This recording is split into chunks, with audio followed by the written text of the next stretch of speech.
voilà ponk yi ñu doon waxtaanee tey bokk na ci vraiment ñu doon waxtaanee ci affaire immigration clandestine parce que xale yi ci département de Mbour bi yu ci bëri dañ doon jël ay gaal di Mbour vraiment ñàkk ci ay doomam yu bëree bëri ñun aussi en tant que jeune leader ñu yaakaaroon ne waxoon ne aussi baax na tey ñu def benn réunion boo xam ne dinañ ci daje waxtaan ci partager si vraiment fexe ba xale yi ñu ñaax leen wax leen ne président Macky Sall li mu def ci réew mi ak li mu def ci département de Mbour bi vraiment waratuñ leen bàyyi xale yi ñu dem ci gaal yi wala ñuy mbëkk wala yooyu nañ leen bàyyi nañ leen wax ñu toog seen avenir fii la nekk département de Mbour bi zone industrielle Sandiara bi mu ngi nii dinañ fexe xale yi gën ko xam gën a xam opportunité yi fa nekk pour muñ ko jëriñoo mais bu loolu weesoo aussi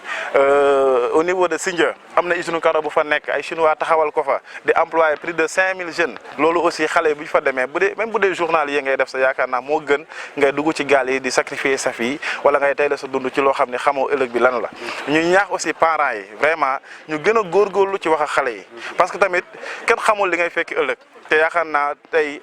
mbir bi toll na foo xam ne nii waxtaan ci biir kër yi la war a commencer d'abord ñun aussi ñu wax ci délégué de quartier imam yi ci xutba yi vraiment ku ci ne bàjjenu gox yi ku ci ne nga béy ci sawaar ba nga xam ne xale yi dañuy def nii dinañ ko bàyyi dinañ ko moytu parce que nekkul li gën ci ñoom. ñu ngi doon aussi waxtaan ci affaire politique ci remaniement bi nga xam ne am na te le président def ko bon ñuy sant yàlla di ko gërëm di julli ci Seydina Mohamed comme ni ko le ministre Oumar Youm defee parce que Oumar Youm li mu wax rek. nee na ci gaal la ñu nekk te gaal bi président Macky Sall moom mooy capitaine bi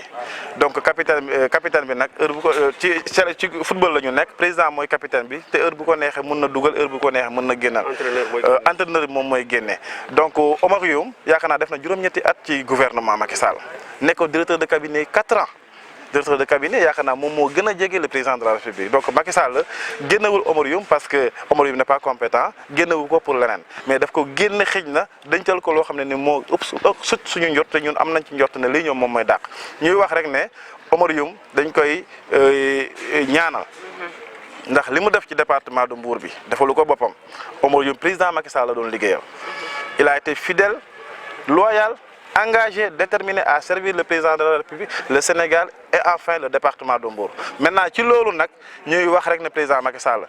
Omar Dem moom mooy coordonnateur département de Mbour ñun nag sant nañ ko gërëm ko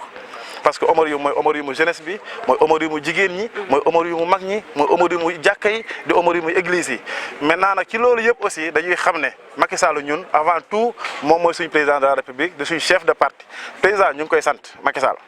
ñu ngi koy sant ñun waa département de Mbour di ko gërëm ci